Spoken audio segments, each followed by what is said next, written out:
Hi everybody, Dr. Kauser here, recording a video for the History of New England class.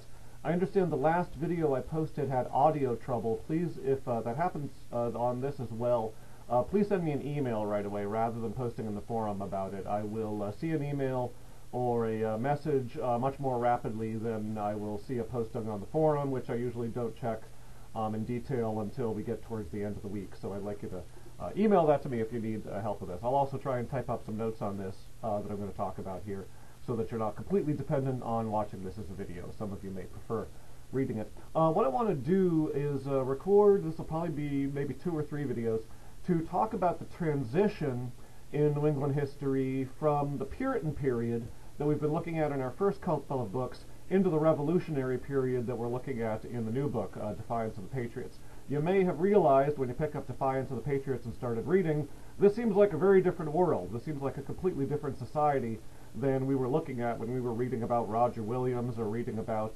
witchcraft trials in Connecticut and in Salem. Something has changed. Something is very, very different when you move from the 1680s to the 1760s and 1770s, and I want to take some time to talk about that. So I'm going to give you a bit of a video lecture here. I'll probably break it up into 2 or 3 videos so that you don't have one enormous hour-long video to sit through, but I can break it up topically. There are 3 different areas where we can talk about some transitions, getting from the Puritan period of the 17th century into the Revolutionary era later in the 18th century. On the one hand, we have economic and social changes. We also have religious changes and the rise of evangelicalism, and then of course there are also the political developments which are going to cause people to feel that revolution is a natural course of action. So I want to sort of talk about each of those in turn. First of all, economic and social changes. There's a couple of different things going on here. The biggest single factor are the consequences of sheer population growth. Okay? In the Puritan period, people were largely living in smaller villages, smaller towns, rather finite communities. Very often in Puritan New England, a decision was made for everybody's houses to be clustered around a village green. If you go to some of the older towns that haven't been built up too much by urbanization around New England, you'll still see the sort of central green at the core of the town with a church, the meeting house right on the green, and all the houses gathered around it. And then people's farmland radiated out from there. People didn't spread out across the land. Instead, they lived in these closely nucleated settlements and then went out of the settlement to go out to their farmland. Very different settlement pattern than down south, where people tended to scatter much more. So people lived in these fairly small, face-to-face village communities around the village green, with the church, of course, as we've seen, at the very center of the society, both religiously, culturally, and politically. The population tended to grow, though, and population growth made it harder and harder to maintain that kind of small, settled, face-to-face society. It was growing for a number of reasons. There was lots of land available, especially once the Native Americans had been made to give it up one way or the other. People had larger farms. They didn't have noble families like they did back in England, demanding rents and demanding a share of the harvest and things like that. So there was just plain more food to go around. With more food, families were better fed, children were better fed, you didn't have as much child mortality, people were better able to withstand sicknesses because they were better nourished, all that kind of a thing. And the population just exploded at a much faster rate than population growth was happening back in Europe over the same period. Okay, so population growth just plain out of American conditions, the availability of land, the larger farms, the absence of economic demands from a noble class. All this meant that people simply had more food to eat, more room to stretch out in. They were healthier, they had bigger families, the families survived, and the population grew. On top of that, of course, you also had additional immigration coming in. Some of it, immigration resuming from England. You also had more immigration coming in from other parts of Europe. French Huguenots. The Huguenots were Protestants in France. France was a largely Catholic country. From the 1680s onwards, you had renewed religious persecution in France, and French Protestants started coming to the Americas. The Huguenots, those are actually my own ancestors. You start having more Germans coming in, more Scandinavians, Dutch people, things like that. A lot of this more multinational sort of immigration was not coming into New England. The bulk of it actually went into the middle colonies. It was going to New Jersey, New York, Pennsylvania, places like that. But some of it was coming to New England, and you started having a New England which was less and less English, or at least less and less thoroughly English. More and more people who, even if they were Protestants, were not Puritans, right? They were coming from different Protestant traditions, continental Protestant traditions. There were Lutherans, there were French Calvinists, various other kinds of people who were coming in with different ideas about religion, not belonging to the same kinds of churches, that sort of thing. And that's also causing some changes at the same time as it's increasing the overall population. Excuse me.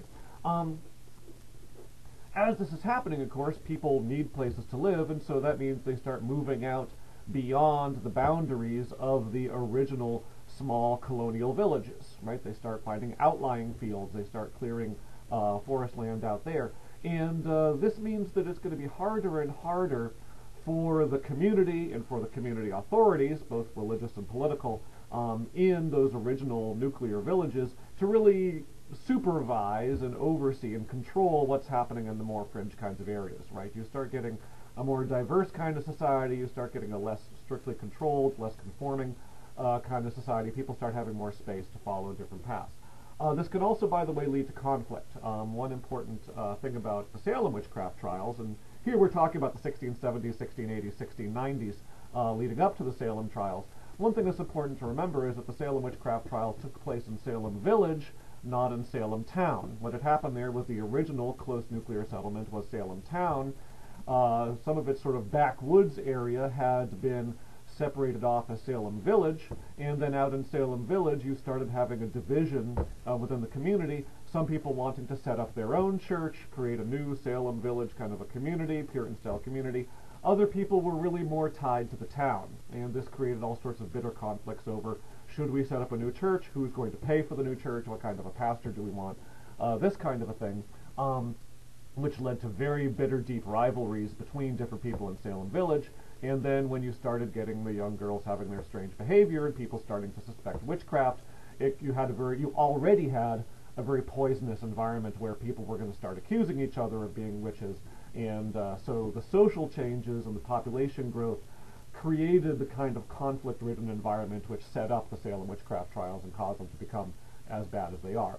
Salem was a particularly dramatic case, but you can see the phenomenon, the overall phenomenon of these new villages cropping up on the outskirts of old Puritan society and being a little more separated, happening in lots of places. Right here in New Hampshire, just to give you an example, the town of Exeter, if you're familiar with the seacoast area of the state, used to stretch, look at a map, all the way up to the boundaries of the town of Durham, where UNH is. If you look at a map now, Exeter does not reach that far. There are two other towns between Exeter and Durham, the two older settlements. And what are their names? Well, the next town north of Exeter is Newfields, and the next town beyond that is Newmarket. Okay, those names are not accidental. That used to be all Exeter, but as people moved out of the original colony at Exeter and started setting up new farms and started not wanting to have to trudge all the way down to Exeter to sell their produce, they set up a new market, and a new town started growing up around it. They called it Newmarket, right? They set up new farms, again, stopped wanting to, be governed by the town council down in Exeter, so they created a new town called Newfields, right? You sort of see this process of society expanding, population growing, and that causing the old order to splinter as new towns start to grow up. Okay, so that's a very important phenomenon. It means that the old conformist, authoritarian kind of society that Puritan New England had aspired to be was no longer really going to hold together, was no longer practical. Okay, on top of that, in addition to the population growth, you're also having economic growth. Excuse me. In those early colonies, you had a fairly limited range of economic activities, right? If you're going back to the 1630s, 1640s, all these colonies are pretty small areas. Almost everybody is farming. People who are not farming, they might be engaged in as being fishermen or some sort of basic task like being a blacksmith or a cooper or something like that. They're doing some fur trading with Native Americans, maybe a certain amount of collecting timber for the Royal Navy, but still a pretty limited range of economic activities, okay? Not producing a lot of very wealthy people. And under those circumstances, the most prestigious people in any given community, the most educated people, are normally going to be the pastors of the churches, right? So it was a conducive environment to pastors being able to act as leading figures of their communities and sort of primary authority figures in the various villages.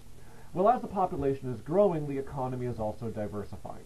You're getting more trade, you're getting more commerce, you're getting more craftsmen.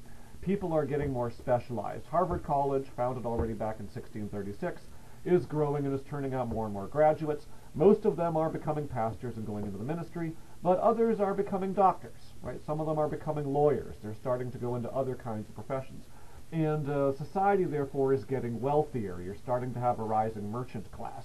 You're starting to have a rising professional class. Everybody isn't just a farmer or a forester or a trapper or something like that.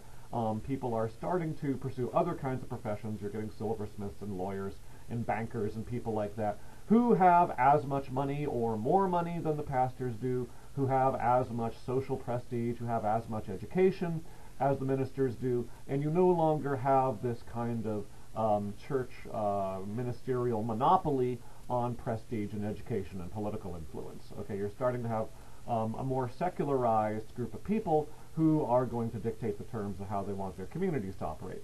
Not necessarily that they're irreligious or skeptics or unbelievers, so you're still looking at a society which is going to assume some sort of a Christian cultural background, but nevertheless you get people who are more willing to challenge the way a particular pastor might want to do things. Okay, you're shifting away from the Puritan kind of society over to what we could call a Yankee society.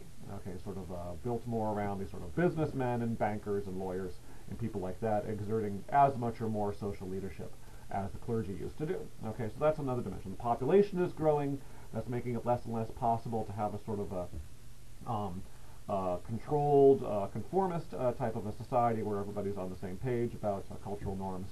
And you're also having new authority figures, secular authority figures, rising to stand alongside of and eventually to eclipse the traditional religious authority figures. Okay, so here you've got social changes and economic changes really taking off, like I said, especially in the 1680s, 1690s, getting into the 1700s, where you're going to have a very different society in the 18th century emerging than what you had in the 17th century. Okay, that's one dimension. I'm going to stop this video now and go on to talk about some religious changes in the next one. Thanks.